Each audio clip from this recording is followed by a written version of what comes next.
questões colocadas que eu acho que vale a pena tratar, né? Mas eu quero voltar primeiro ao escândalo da autonomia do Banco Central, sabe? O, a autonomia do Banco Central, ela é pensada dentro da teoria monetária, né, como uma forma de impedir que o Banco Central, né, seja capturado por interesses políticos, né, ou por interesses corporativos. Essa é a ideia básica da autonomia do Banco Central, né? É o Banco Central tomando decisões a partir do que seria, vamos dizer, os interesses da sociedade, né? Mas a gente sabe, primeiro, que a autonomia do Banco Central, principalmente com um país com as características do nosso, né, a gente sabe que o Banco Central, na verdade, opera, né, é, para cumprir os interesses do sistema financeiro, né? É, Geralmente, presidentes do Banco Central e diretores são economistas ou técnicos oriundos do próprio sistema financeiro. Eu não quero aqui reduzir a análise a uma questão de moralidade. Eu não vou aqui dizer, né, que isso é um princípio é, imoral. Eu vou dizer o seguinte: compor a diretoria, ou pelo menos o Comitê de Política Monetária, apenas com pessoas oriundas do mercado, né, você provoca um viés, evidentemente, um viés de abordagem, de conhecimento. Se você não tem ali economistas, né, que tenham uma visão que não seja apenas a visão do sistema financeiro, né, as decisões serão sempre decisões, né, pautadas pelo sistema financeiro. Infelizmente, nós temos agora um presidente do Banco Central que era tesoureiro de banco, né? Não é um economista que entende do setor produtivo, que entende de desenvolvimento, que trata das questões distributivas exatamente agora. Não, ele simplesmente quer saber qual é a forma de maximizar os rendimentos do caixa do banco a que ele está, né? Então, essa é uma visão assim é, típica dos diretores, né, que chegam ao Banco Central, né? A gente diria, mas isso é inevitável, né? Não, tem países, né, que incorporam no Comitê de Política Monetária pessoas de fora até é, do governo, de fora, pessoas que estão ligadas, por exemplo, à universidade, né? Por quê? Para trazer uma visão diferente. Na própria teoria monetária existe uma coisa chamada efeito espelho. O que é o efeito espelho? Você olha no outro, né, para formar a sua opinião sobre o que está acontecendo, né? Então, nós olhamos a autonomia do Banco Central, teoricamente seria um mecanismo para evitar a captura da autoridade monetária por interesses específicos, sejam políticos ou corporativos, né? Mas o que a gente vê não é isso. E eu quero dizer uma coisa bastante clara aqui nesse debate sobre o que aconteceu recentemente, né, na operação política feita pelo presidente do Banco Central, né, que desrespeitou abertamente, né, o conceito da autonomia operacional do Banco Central, né, e desrespeitou. Eu fui olhar o código de ética dos servidores do Banco Central, né, desrespeitou o Código de Ética do Banco Central. Mas a partir do momento que o presidente do Banco Central organiza uma operação política, não é? Se reúne com líderes da oposição, faz um movimento que acabou afetando a cotação do dólar. O dólar não subiu porque houve uma mudança da, da, da, do déficit fiscal programado. né? Não, o dólar subiu porque foi gerado, né, um ruído, né, bastante claro a partir da principal autoridade do Banco Central, que é o presidente do Banco Central, né? Esse presidente do Banco Central, ele atuou de forma antiética, desrespeitou o código, né? Tem um conflito de interesses absolutamente claro a partir do momento em que ele se reúne com líderes da oposição, né? E também a partir do momento que ele se reúne com operadores do mercado, com o pregão aberto, funcionando, né? Fazendo, montando cenários da economia brasileira, cenários extremamente pessimistas da economia brasileira, por causa da política fiscal que está fora do âmbito da atuação da autoridade monetária, né? Então, nós precisamos deixar isso bastante claro. Quer dizer, o que nós tivemos agora, neste momento, foi de uma gravidade, né, ímpar. Presidente de Banco Central nenhum do mundo se reúne com líderes da oposição. Presidente de Banco Central nenhum se reúne com operadores do mercado, com o mercado aberto, funcionando e lançando, não é, expectativas negativas sobre o futuro da economia. Bem, alguém esperava que o dólar reagisse de outra maneira? Não, né? Nós tivemos uma especulação e quem tirou dinheiro, né, do sistema foram os brasileiros. Está registrado isso. A saída que nós tivemos de dólares nesses dias, né, seja da Bolsa ou seja de títulos públicos, foi feita por residentes, né? Então, essa foi a situação. Aí se coloca a seguinte questão, né? A taxa de juros, na reunião anterior, havia um grupo de diretores do Banco Central, né, que avaliavam que poderia reduzir a taxa de juros, não em 0,25, como ocorreu, mas em meio ponto. Muito bem. Esses mesmos diretores, agora, na circunstância criada, né, o que o presidente do Banco Central fez foi criar, né, uma circunstância que amarrou, emparedou esses diretores do Banco Central. Eles não tiveram outra alternativa frente a uma especulação do nível que nós estamos vivendo, né, a não ser votar para manter a taxa de juros em 10,5%. Né? Muito bem. O custo disso é um custo altíssimo, cada ponto da Selic representa 50 bilhões de reais, portanto, você deixar de reduzir, né, a Selic, você está simplesmente bombando mais 50 bilhões de reais no bolso dessa elite que se vale da cultura de privilégio no Brasil, né? E criando uma situação que é uma situação que já vem se repetindo há muitos anos, que é o seguinte: nós temos uma economia que não cresce há muito tempo, né? Nós somos de uma geração que falar de crescimento de 2,5%, né? A gente dava de ombros, assim, falava: 2,5%, muito pouco como crescimento. É o que está crescendo a economia brasileira nesse momento, né? E está crescendo acima do que estava previsto, mais uma vez, porque o ano passado foi a mesma coisa, do que o mercado financeiro prevê, né? Nesse mecanismo aí que eu estava chamando de efeito espelho, que é a pesquisa do Focus, né? A pesquisa do Focus, o que faz a pesquisa do Focus? Pergunta a economistas do sistema financeiro, né, e a consultores, também associados ao sistema financeiro, o que eles esperam de determinadas variáveis macroeconômicas. Né?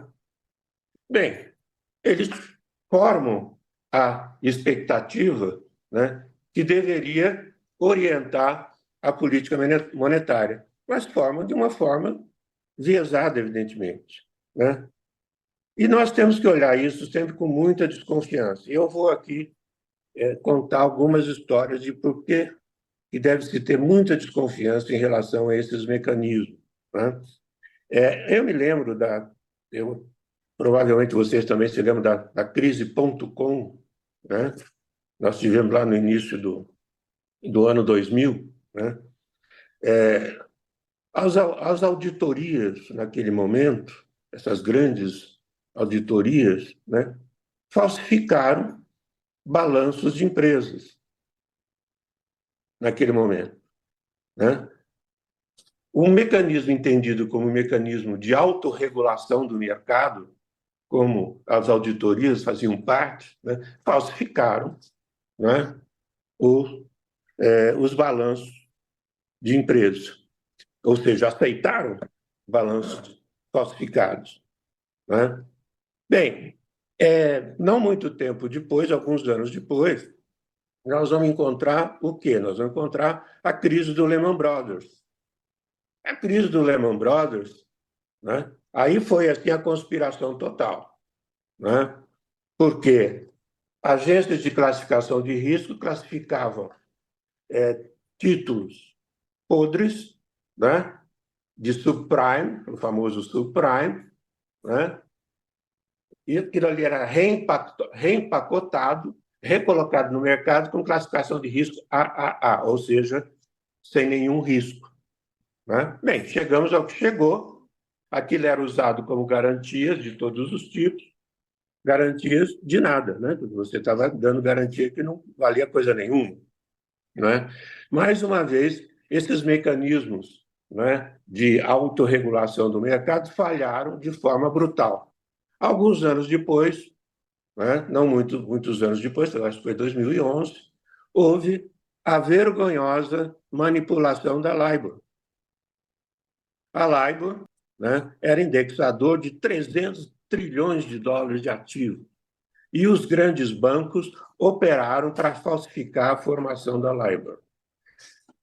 Eu estou dizendo aqui é o seguinte: tem que olhar com muita suspeita, com muito cuidado, né, esses mecanismos que o Banco Central utiliza, né, para se orientar na política monetária, principalmente essas pesquisas feitas com base no Focus, né? Muito bem, nós estamos com 10,5% de taxa de juros, com uma inflação em torno de 4%, portanto, a taxa de juros real está acima de 6%, não é isso? Qual é a taxa de juros real nos Estados Unidos nesse momento, né? Os Fed Funds estão entre 5,25 e 5,5%. A inflação americana em 3,3%. Portanto, tem uma taxa de juros real de 2,2%. Né? Mesmo que você colocasse em cima desse 2,2%, né, um, é, um risco, né, vamos supor, de 2 pontos ou 200 pontos básicos, né, foi a última captação que foi feita de bônus soberano pelo Brasil, se pagou aí 220 pontos básicos sobre a taxa de juros norte-americana. Se você colocasse 2 pontos, daria o que de taxa de juros real aqui? 4. Né? Mesmo assim, a gente tá cobrando uma barbaridade de taxa de juros real. Né? Esse é um mecanismo realmente perverso, né? De apropriação de renda. Né? E ele é perverso em várias formas, de várias maneiras. Né? Mas a principal perversidade está justamente em manter um país crescendo a 2,5%.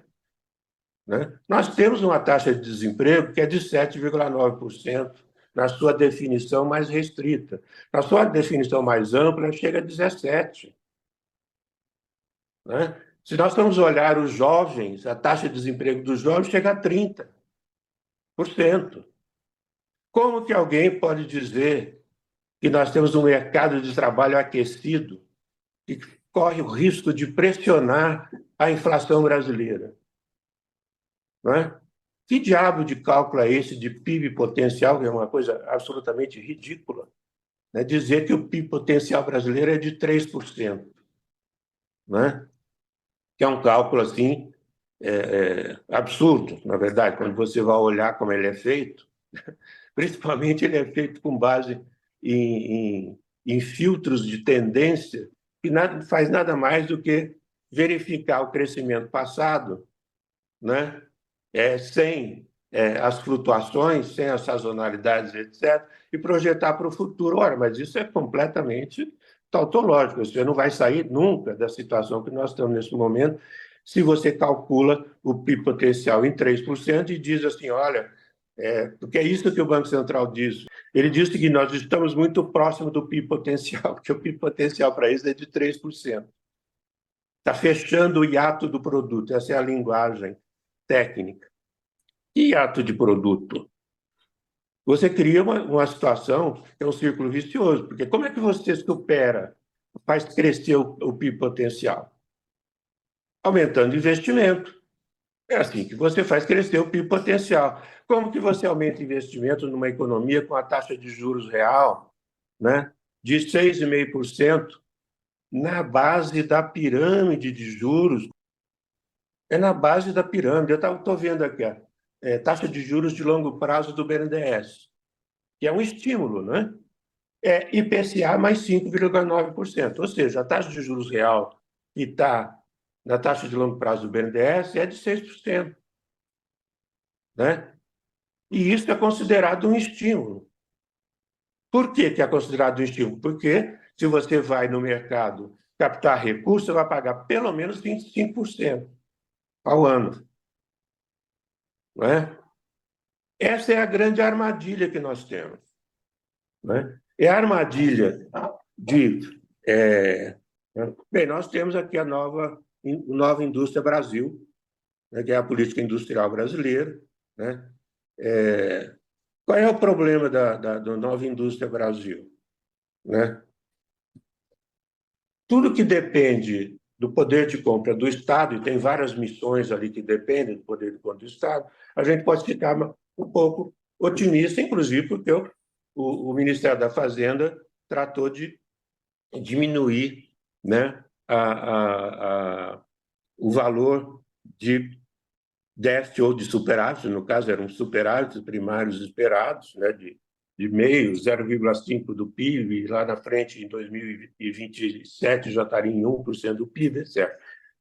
O Ministério da Fazenda reviu isso, ainda bem, né? Bem, tudo que depende de poder de compra do Estado, que está ali na nova Indústria Brasil, muito bem, eu acho que a gente pode ficar otimista. Agora, o que depende, que é principalmente a área ligada à indústria 4.0, que são essas grandes novas tecnologias, isso aí depende fundamentalmente, né, da taxa de juros real. Porque as empresas, para fazer novos investimentos, eles querem saber se os investimentos deles vão render mais do que a taxa básica na economia, né? É isso. E nós estamos numa situação, quando é feita a pergunta, como sair dessa situação, né? Bem, nós não sairemos dessa situação enquanto não reduzirmos a taxa de juros real. Não só a da Selic, mas de toda a pirâmide de juros. E é absolutamente inaceitável essa pirâmide de juros, né? Quer dizer, você sai lá do mínimo, que é o crédito consignado, né? E chega lá em cima, que é cheque especial e o rotativo do cartão de crédito, né?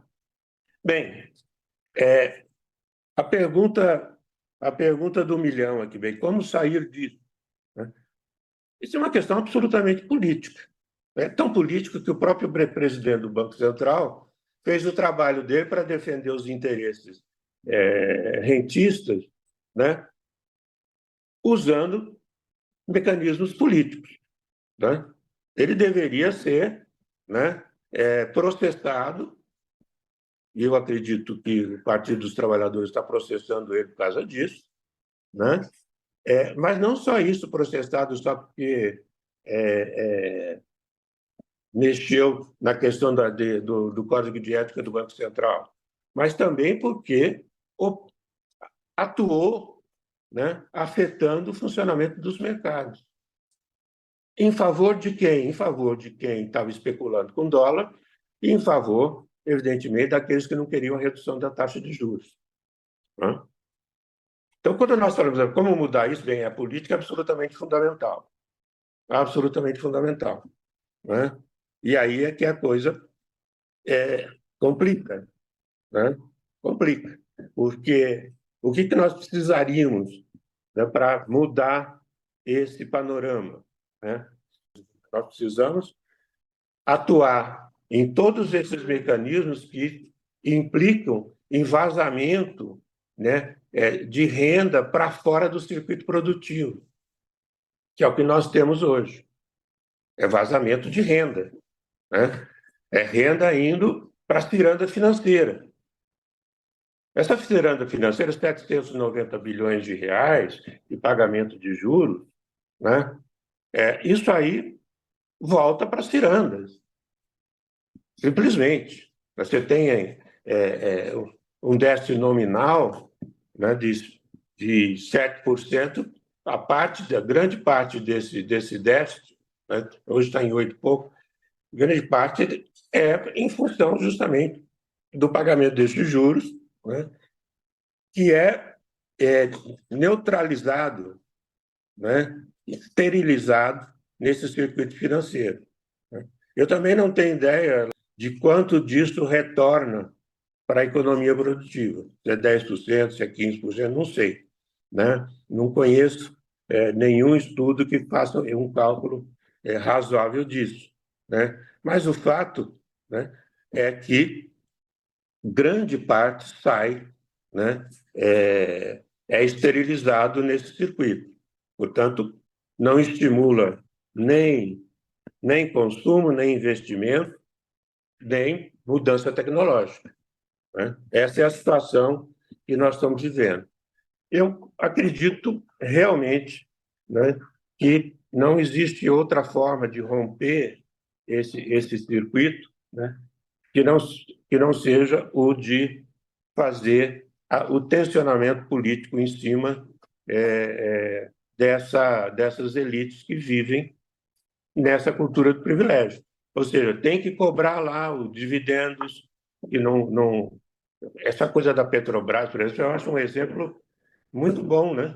A Petrobras distribuiu 350 bilhões de reais no período aí do Bolsonaro, né? E quem recebeu esses 350 bilhões de reais não pagou um centavo de imposto de renda. Criação do senhor Fernando Henrique Cardoso, né? Que isentou de imposto de renda de lucros e dividendos nesse tipo de operação, né? Ora, esse tipo de coisa tem que ir sendo mudada, né? Agora, nós estamos num congresso, né, que simplesmente é adverso, né? Ele reage de forma adversa, né, a esse tipo de coisa. Tanto que nós vimos a desoneração da Folha, né? A desoneração da Folha, se eu não me engano, quando a Dilma tentou negociar isso no Congresso, né, eram 5 setores. Como ela já estava fraca, né, isso subiu para 17, eu acho que é o que está hoje, né? Qual é a contrapartida dessa desoneração? Redução de preço? Não tivemos. Já há estudos sobre isso. Não houve redução de preço. Geração de emprego? Né? Também não houve. Investimento? Nada, não houve investimento. Inovação tecnológica? Bem, se não houve investimento, dificilmente houve inovação tecnológica, né?